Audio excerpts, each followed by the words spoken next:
Hello दोस्तों, मैं हूं गौरव और आज जो है हम डिस्कस करने वाले हैं यूजीसी नेट का जो महामैराथन क्लास चला रहे हैं। इसमें मोर देन 100 लेक्चर्स हम लाने वाले हैं। तो ये हमारा लेक्चर 30 होगा।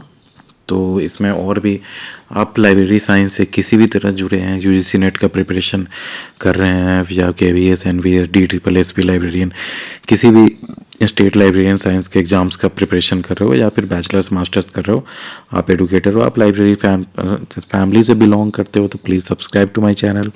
तो चलिए शुरू करते हैं। तो आज का हमारा टॉपिक है evaluation of reference resources and web resources. तो देखो, रेफरेंस रिसोर्सेज किसको कहते हैं और वेब रिसोर्सेज किसको कहते हैं। रेफरेंस रिसोर्सेज आप समझ सकते हैं, जैसे रेफरल सेंटर्स होता है। रेफरल सेंटर्स होता है तो उसमें आप क्या करते हैं कि अगर आप किसी चीज़ पे रिसर्च कर रहे हो तो वहाँ जाते हैं, तो आप पूछते हैं कि आपको इस टॉपिक से रिलेटेड जो है बुक्स या डॉक्यूमेंट्स, रिसर्च पेपर्स जो भी मिल सकता है आपको, ये सब चाहिए। तो वो रेफरल सेंटर्स जो होते हैं आपको रेफ़र करते हैं कि आपको यहाँ पे मिल जाएगा, इस बुक में मिल जाएगा, ये सब वो बताते हैं। वेब रिसोर्सेज आपको पता होगा कि जो है ऑनलाइन रिसोर्सेज जो इंटरनेट के माध्यम से हो गया, वो सब वेब रिसोर्स में। देखो इंट्रोडक्शन देखते हैं। Evaluating reference sources and web resources is crucial for ensuring the accuracy, reliability and relevance of the information used in academic and research setting. This is specially important for student. देखो, तो आगे देखते हैं। देखो types of reference sources. Reference sources होते कितने types के हैं। देखो, जैसे पहला डिक्शनरीज हो गया। डिक्शनरी मतलब ये मत समझो कि डिक्शनरी आपका केवल इंग्लिश से हिंदी डिक्शनरी हो गया। डिक्शनरी आपका सब्जेक्ट वाइज भी होता है। जैसे मान लो फिजिक्स का डिक्शनरी है, केमिस्ट्री का डिक्शनरी है, या फिर समझ रहे हो ना, जैसे इकोनॉमिक्स का डिक्शनरी होता है तो इसमें इकोनॉमिक टर्म्स वगैरह दिए रहते हैं। देखिए, तो डिक्शनरीज का डेफिनेशन देखो। डिक्शनरीज प्रोवाइड डेफिनेशन, जो आपको बेसिक डेफिनेशन होता है, pronunciations and usages of words. समझ गए कि वो वाले वर्ड को यूज कैसे करते हैं। एग्जाम्पल देख लो, ऑक्सफोर्ड इंग्लिश डिक्शनरी हो गया, मेरियम वेबस्टर डिक्शनरी, ये सब। इवेलुएशन क्राइटेरिया है, डिक्शनरी को कैसे इवेलुएट करोगे कि सही है कि नहीं है। Check the publisher and qualification of the editors, ये चेक कर सकते हो। Currency ensures the dictionary is up to date, क्योंकि बहुत सारे वर्ड्स जो हैं डिक्शनरी में ऐड होते रहते हैं with the latest usages of words. वो अभी लेटेस्ट क्या यूज हो रहा है। Scope determine if the dictionary covers general और स्पेशलाइज वोकेबलरी। समझ गए, जनरल वोकेबलरी आपका लैंग्वेज वाले हो गए, स्पेशलाइज वोकेबलरी में ये सब आ जाते हैं। अब देखो इंसाइक्लोपीडिया, देखो किसको कहते हैं। तो इंसाइक्लोपीडिया आपको पता होगा कि जो है उसमें सारा इन्फॉर्मेशन रहता है। एक तरह से जनरल इंसाइक्लोपीडिया देखोगे तो उसमें ऑलमोस्ट सारा इन्फॉर्मेशन का बेसिक एब्स्ट्रैक्ट मान सकते हो कि इन्फॉर्मेशन का दिया रहता है। और उसके बारे में और ज़्यादा कहाँ से पता कर सकते हो, ये भी बहुत सारे इंसाइक्लोपीडिया में रेफरेंस भी आपको दे दिया जाता है।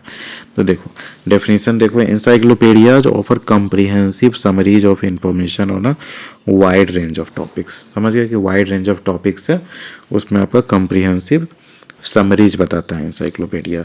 एग्जाम्पल देख लो, encyclopedia Britannica, World Book encyclopedia जो हुआ, ये सब आप समझ सकते हैं। ब्रिटानिका इंसाइक्लोपीडिया आपको पता ही होगा कि इतना जो पॉपुलर है, बचपन में आप लोग देखते रहे होंगे। वर्ल्ड बुक इंसाइक्लोपीडिया भी समझ गए। अब देखो इसको इंसाइक्लोपीडिया को कैसे इवेलुएट करोगे। तो ऑथोरिटी, तो इसमें कौन सा पब्लिशिंग ऑर्गेनाइजेशन है उससे आप जैसे जान सकते हैं।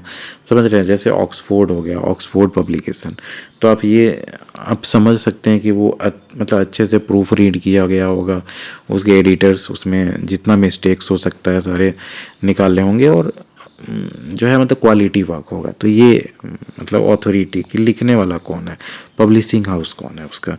फिर accuracy, evaluate the correctness of the information provided, तो इन्फॉर्मेशन जो है कितना करेक्ट है, ये सब। Scope and depth, ensure the coverage is appropriate for the subject matter. अब देखो, अगर मान लो कि आप जैसे मतलब केमिकल इंजीनियरिंग जो परस्यू कर रहे हो, और आप जो एक तरह से जनरल इंसाइक्लोपीडिया देखना शुरू कर देते हो जो प्रोटोन के लिए।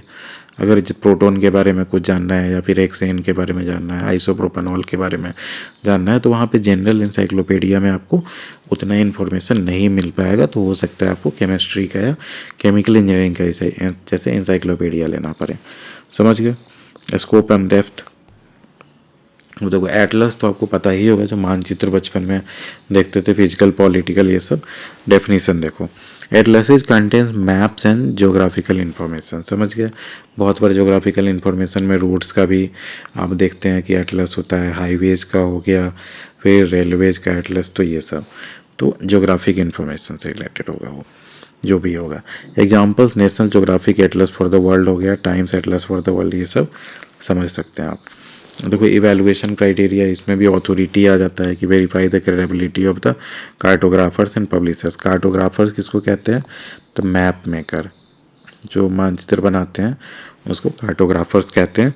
तो वो मतलब कितने पॉपुलर हैं, किस लेवल पे हैं, पीएचडी एमएससी क्या क्वालिफिकेशन है उनकी, उनका पास्ट एक्सपीरियंस क्या है, फिर जैसे समझ रहे हो ना, ऐसे आप जान सकते हो कि क्या क्वालिटी होगा एटलस का।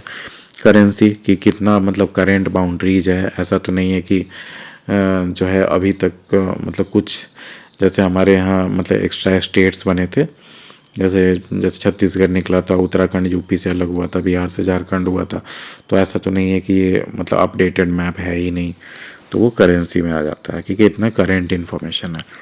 अब देखो detail, evaluate the level of detail and clarity of the maps, कि मैप्स कितना क्लियर है, समझ सकते हो। अब देखो बिब्लियोग्राफीज किसको कहते हैं। बिब्लियोग्राफी मैंने बताया है कि लिस्ट ऑफ इंफॉर्मेशन जो होता है किसी भी सब्जेक्ट का, उसको बिब्लियोग्राफी कहते हैं। अब वो इंफॉर्मेशन का जो लिस्ट है, वो लिस्ट में प्रत्येक जो है जितने भी जो आइटम्स है लिस्ट में, उसके बारे में भी हो सकता है कि मतलब छोटा छोटा समरी टाइप लिखा हुआ हो, तो वो जब भी होगा आपका bibliography, it's a kind of list जो किसी मतलब स्पेसिफिक तरीके से सजाया गया होगा। जैसे ऑथर के हिसाब से हो सकता है, पब्लिशिंग डेट के अनुसार हो सकता है, अल्फ़ाबेटिकली हो सकता है, तो ये सब समझ गए। देखो bibliography list sources of information on a specific subject. Example देखो MLA international bibliography, bibliography of Asian study, तो ये सब हो गया। अथॉरिटी इसमें भी देख सकते हो कि एक्सपर्टीज ऑफ द, जैसे कंपाइलर जो मतलब बिब्लियोग्राफी जो कंपाइल कर रहा है उसका क्या एक्सपर्टीज है। स्कोप देख लो इसमें क्या क्या हो सकता है। Determine if the bibliography is comprehensive and relevant to your research needs. ऐसा तो नहीं है कि मतलब बिब्लियोग्राफी आप जैसा खोज रहे हैं वैसा नहीं हो, कि मान लो जैसे नीम पे आप रिसर्च कर रहे हैं, तो नीम पे रिसर्च कर रहे हैं तो नीम से रिलेटेड आप कोई बिब्लियोग्राफी देखते हैं जिसमें लिस्ट हो कि जैसे एक तरह से मेजर बुक्स या नीम सीड ऑयल हो गया, या फिर नीम का मान लो एजाडिरेक्टिन इसमें मिलता है, तो उसके बारे में कोई बिब्लियोग्राफिक इन्फॉर्मेशन हो, तो ये सब समझ सकते हैं आप। करेंसी की कितना जो है रिसेंट पब्लिकेशंस उसमें इंक्लूड किया गया है। अब देखो hand books and manuals. Hand books इसको कहते हैं, तो हैंड बुक्स और मैनुअल्स जो है ये आपको कोई इंडस्ट्री है, मान लो IOCL है, IOCL Indian oil corporation limited, तो उसमें कोई इंजीनियर ज्वाइन करता है, तो उसको हो सकता है कि इंजीनियर हो या कोई भी एम्प्लॉय हो, उसको बेसिक एक फायर सेफ्टी का हैंडबुक दिया जाए। तो ये एक्सपेक्टेड रहता है कि वो ये सब बेसिक जो है मतलब फॉलो करेगा, बेसिक इंस्ट्रक्शन फॉलो करेगा। उसमें हो सकता है कि आपके जितने भी जो भी मतलब गेट्स हैं, जिधर से जो है मतलब आग लग जाने पे आपको जब भागना है, कोई ऐसा जैसे पॉइंट होगा, मीटिंग पॉइंट होगा, वहाँ पे रेस्क्यू के लिए आप जो है जैसे इकट्ठा हो सकते हैं, तो ये सब टाइप से, तो ये सब आपको हैंडबुक में जैसे मिल जाता है। और हैंडबुक हो सकता है किसी इंस्ट्रूमेंट के भी ऑपरेशन का हैंडबुक हो, कि कोई आपके यहाँ मतलब डिस्टिलेशन कॉलम है बहुत बड़ा, तो उसको कैसे हैंडल करना है उसका हैंडबुक हो सकता है ना। तो देखो handbooks and manuals provide concise information and practical instructions. समझ गया। Example CRC handbook of chemistry and physics, APA manual, ये सब हैंडबुक के एग्जाम्पल्स हैं। अब देखो इवैल्यूएशन क्राइटेरिया, इसमें क्या देखोगे, authority consider the credentials of the author's और एडिटर्स। तो इसमें आप देख सकते हो कि वो हैंडबुक IOCL द्वारा ही पब्लिश किया गया है या फिर कोई और पब्लिश किया। मैं ये एक एग्जांपल दे रहा हूँ, हाइपोथेटिकल सिचुएशन।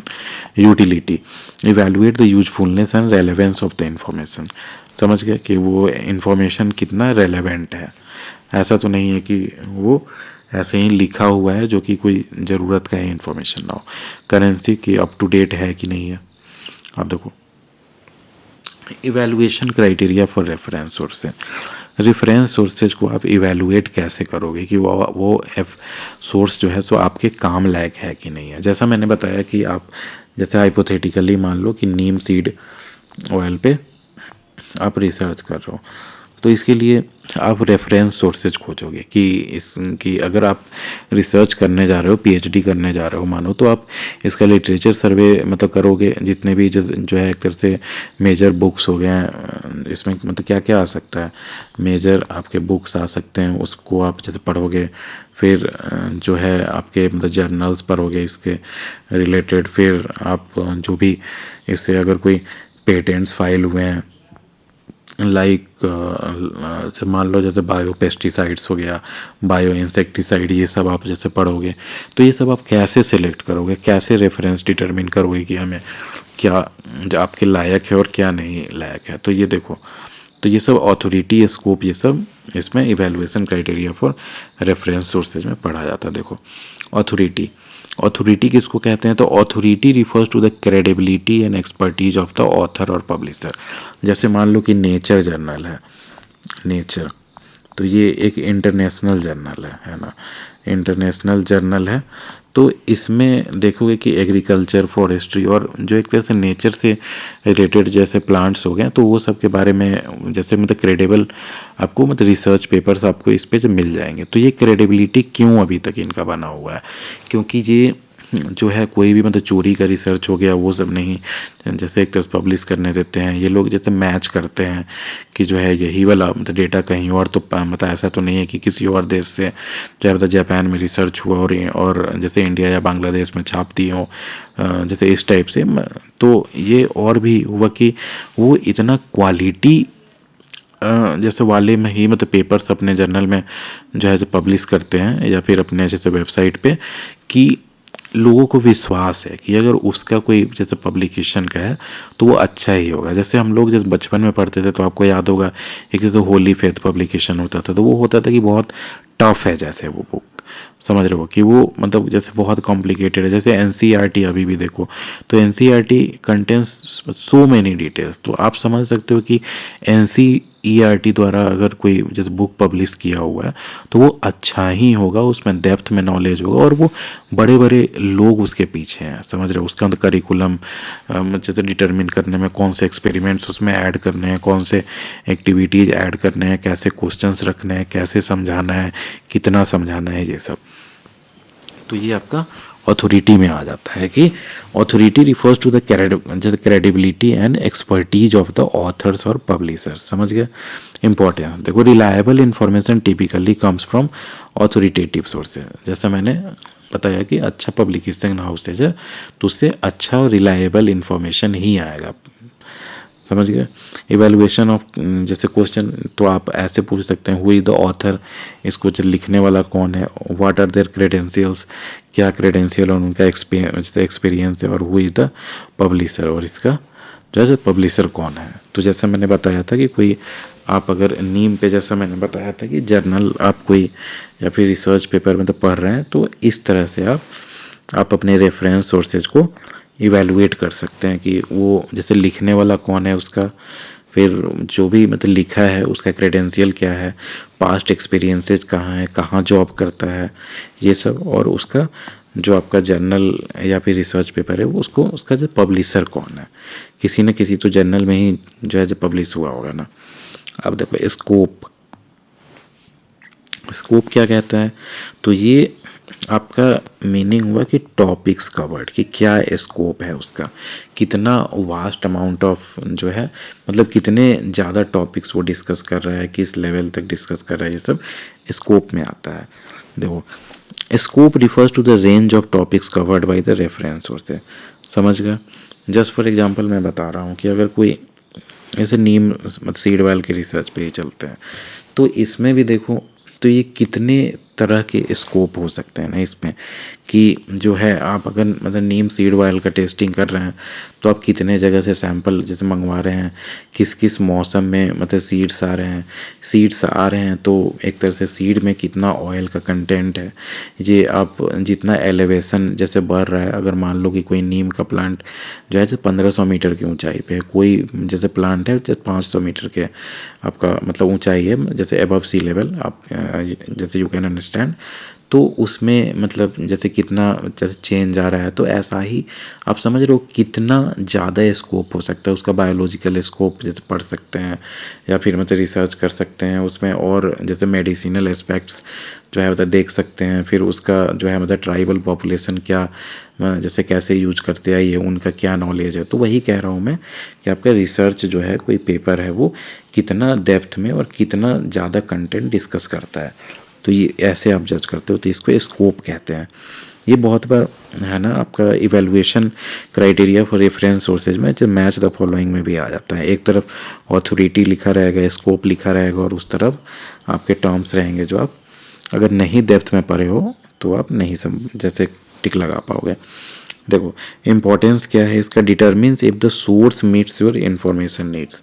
समझ गए कि आपको इन्फॉर्मेशन नीड, अगर मान लो कि जैसे नीम सीड ऑयल में एक खास कंपाउंड है एजाडिरेक्टिन मान लो, तो उसी का आपको मतलब इन्फॉर्मेशन चाहिए, मतलब नीम सीड के आपको जैसे रूट का कोई इन्फॉर्मेशन नहीं चाहिए, स्टेम का नहीं इन्फॉर्मेशन चाहिए आपको, उसके फ्लावर्स का कोई इन्फॉर्मेशन नहीं चाहिए, बस वो केमिकल पे मान लो कि इन्फॉर्मेशन चाहिए। तो वही कह रहे हैं कि तो आप कैसे आपका जो इन्फॉर्मेशन नीड्स है उसके अनुसार स्कोप को आप कैसे इवेलुएट करोगे। तो देखो ऐसे आप सोच सकते हो कि जैसे ये मतलब क्वेश्चन पूछ सकते हो व्हाट टॉपिक्स आर कवर्ड, कि इसमें क्या क्या जो है मतलब टॉपिक्स जैसे कवर किए गए हैं और वो जैसे आपके लायक है कि नहीं है topics. Is the coverage broad और जैसे नैरो, ऐसा तो नहीं है कि केवल उसको इंट्रोड्यूस कर दिया है उस मतलब टॉपिक को और डेप्थ में बात ही नहीं किया है। समझ रहे हैं, does it cover the depth required, क्या ये जो है टॉपिक जो आप खोज रहे थे जितना डेप्थ में, उतने डेप्थ में जो है वो आपका डॉक्यूमेंट जो है इंफॉर्मेशन प्रोवाइड करता है कि नहीं करता है, तो ये स्कोप में आ जाता है। अब देखो करेंसी में जैसा मैंने बताया था कि आपका कोई भी चीज़ जो है सो कितना करेंट इन्फॉर्मेशन रखता है। करेंसी मतलब आप रुपया पैसा मत समझना, ये करेंट इन्फॉर्मेशन को कहते हैं। कि जैसे कोई मैगजीन है, अगर मान लो इंडिया ईयर बुक होता है, तो इन्हें मतलब इंडिया ईयर बुक हर साल पब्लिश होता है ना, तो आप अगर 10 साल पहले का इंडिया ईयर बुक रखे रहोगे तो उसका अभी तो कोई जो जैसे वैल्यू नहीं रहेगा ना, तो वही कह रहा है। देखो currency refers to the timeliness of the information, कि उसका कब का इंफॉर्मेशन है वो। इंपॉर्टेंस देख लो, ensure the information is up to date, information आपका अप टू डेट होना चाहिए। इवेलुएशन मतलब जो आप इसमें जो क्वेश्चन पूछिएगा ये होता है when was the information published और अपडेटेड, अगर मान लो कि पहले की पब्लिकेशन है तो वो अपडेट हुआ है कि नहीं हुआ है। Is the information still relevant, अभी भी वो इंफॉर्मेशन का रेलेवेंसी है कि नहीं है। जस्ट फॉर एग्जांपल मैं बताता हूँ कि आप पॉपुलेशन सेंसस जो डेटा होता है, पॉपुलेशन सेंसस आपको पता होगा कि हर 10 साल में जो इंडिया का पॉपुलेशन नापा जाता है, कि मतलब गिना जाता है, मतलब काउंटिंग होती है कि कितने लोग अभी हैं, कितने बच्चे हैं, मतलब एज वगैरह सब उसमें होता है। और फिर मतलब डेमोग्राफी भी उसमें जैसे तो पता चलता है।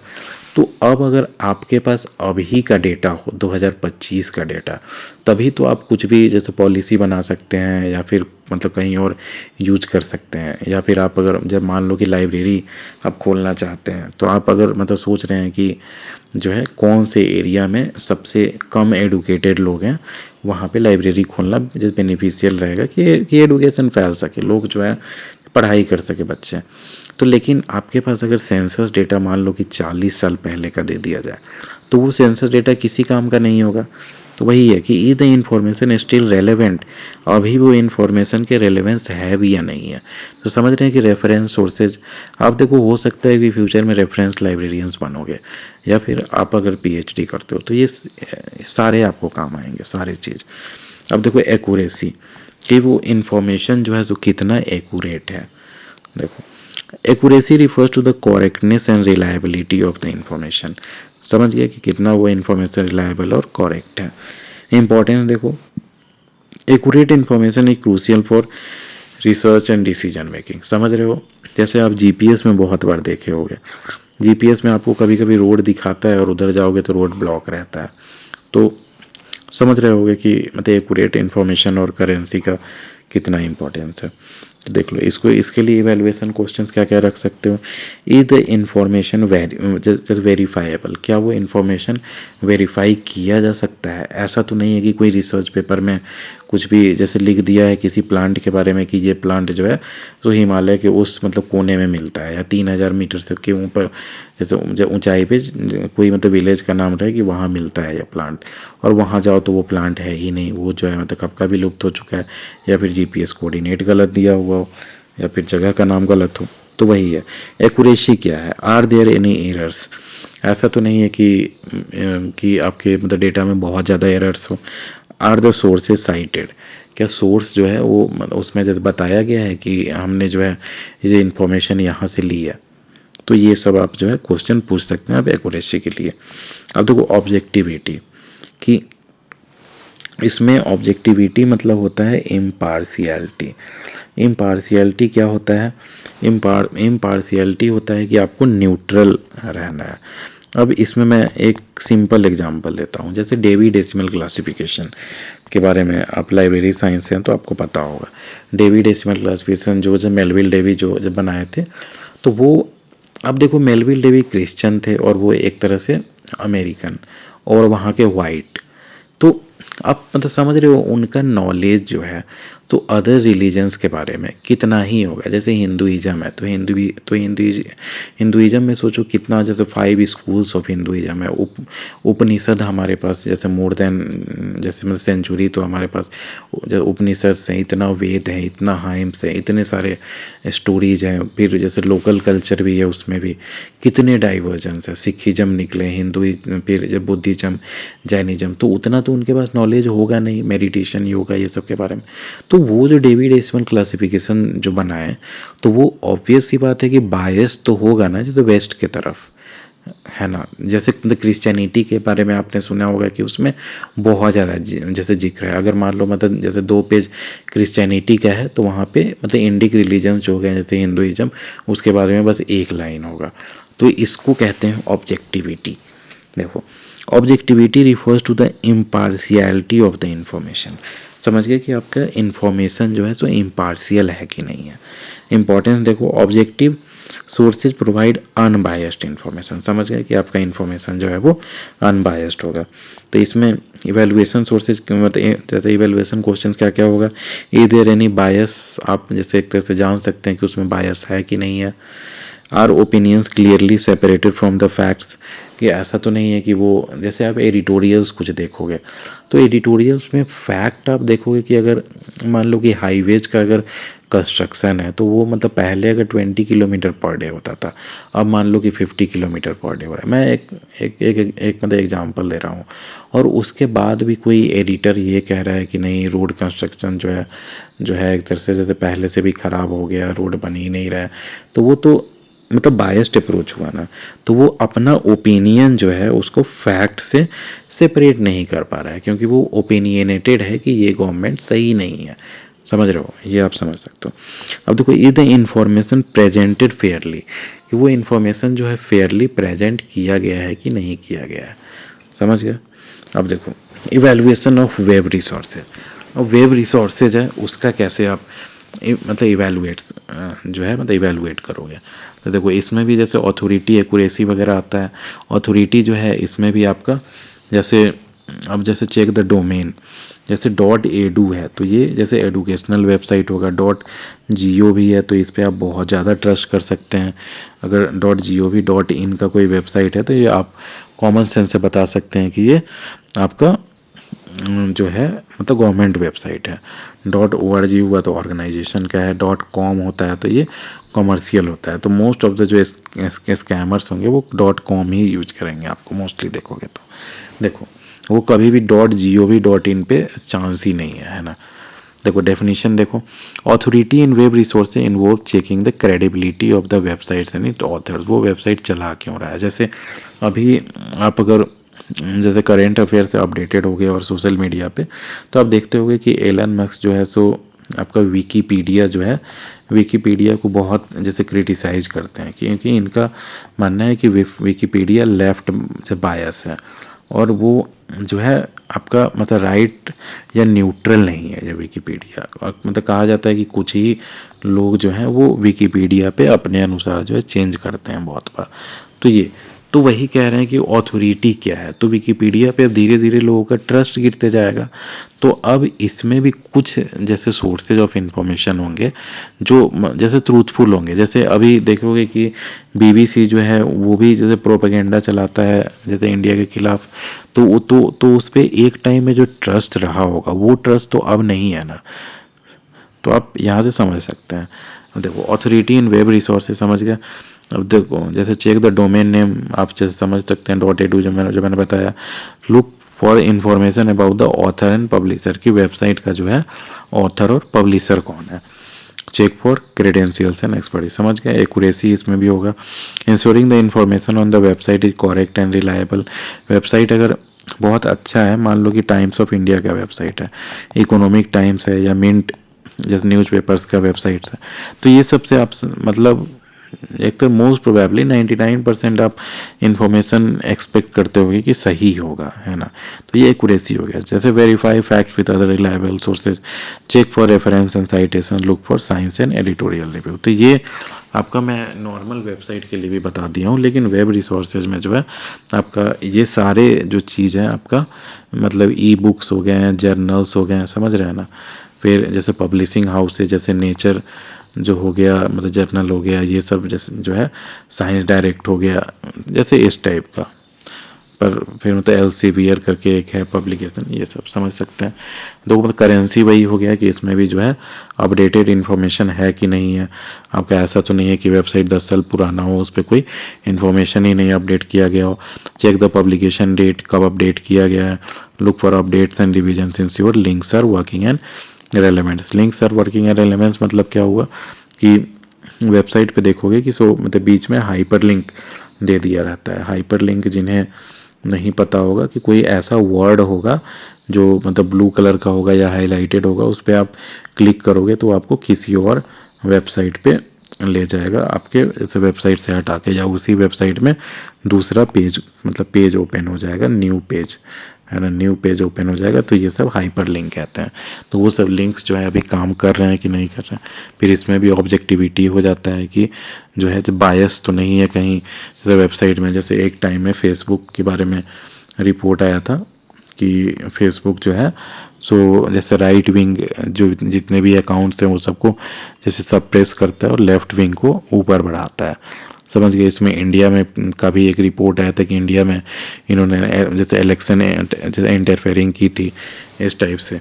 तो समझ सकते हैं assessing whether the web content is free from bias. अब देखो आइडेंटिफाई एनी स्पॉन्सरशिप्स और एडवर्टीजमेंट, देखो ये सब आपको बायस कहाँ दिखेगा।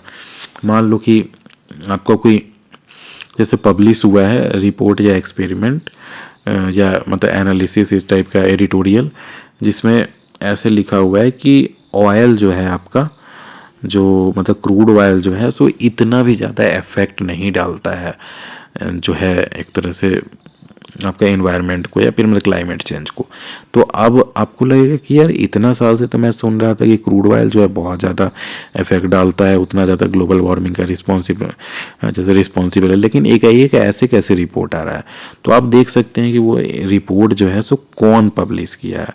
कोई स्पॉन्सरशिप तो नहीं मतलब दिए हुए, उसका हो सकता है ऑयल कंपनी जो उसके पीछे, या फिर उस पर जो है किसी का ऐड हुआ इनडायरेक्टली रिपोर्ट में, जैसे एक्सन मोबाइल हो गया, फिर IUCL, मतलब जो भी है समझ सकते हैं। Look for balanced and fair information, समझ गए कि आपको बैलेंस्ड और फेयर इन्फॉर्मेशन ही रिसर्च में यूज करना चाहिए। Check for clear separation of opinion and fact, जैसा मैंने पहले बताया था कि आपको फैक्ट्स और ओपिनियन में डिफरेंस रखना है। कि अगर मान लो कि कोई बुक है जो मतलब जैसे लेफ्ट लीनिंग बुक है, तो मतलब कार्ल मार्क्स की फिलॉसफी को बहुत अच्छा जैसे बताता है। तो आपको ये नहीं है कि वो कार्ल मार्क्स की फिलॉसफी को अच्छा बताता है, आपको फैक्ट्स पे ध्यान देना है, ओपिनियंस को साइड रखना है।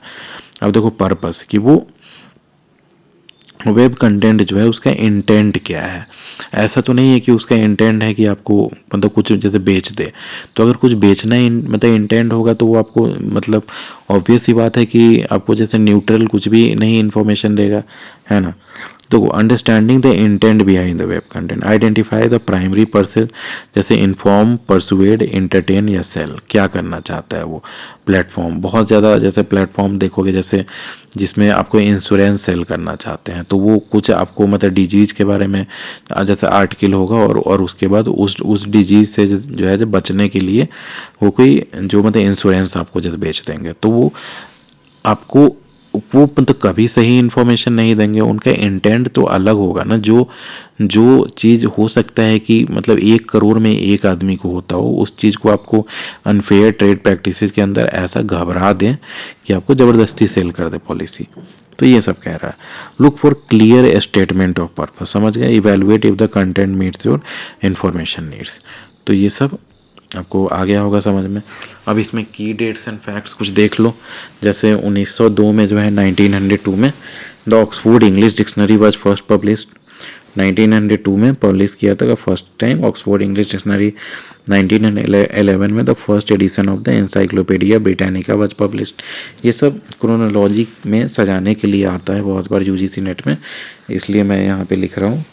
तो आप ये याद कर लो, ऑक्सफोर्ड डिक्शनरी पहले पब्लिश हुआ 1902 में, फिर आया आपका एनसाइक्लोपीडिया ब्रिटानिका जो था। फिर 1952 में the first CRC handbook of chemistry and physics was published, याद कर सकते हो। 1993 में world wide web was introduce, revolutionising access to information. W जो है आपका वर्ल्ड वाइड वेब इंटरनेट जो है 1993 में इंट्रोड्यूस किया गया। 2001 में, ये बहुत इंपॉर्टेंट है, याद कर लेना, बहुत बार क्वेश्चन आता है क्रोनोलॉजी में, तो विकीपीडिया का आपका डेट याद होना चाहिए। Wikipedia was launched, becoming one of the largest reference sources online. तो यहाँ पे हमारा ये लेक्चर 30 ख़त्म होता है। तो हमारे चैनल को ज़रूर सब्सक्राइब करें, अपने दोस्तों के साथ शेयर करें। Thank you, have a nice day.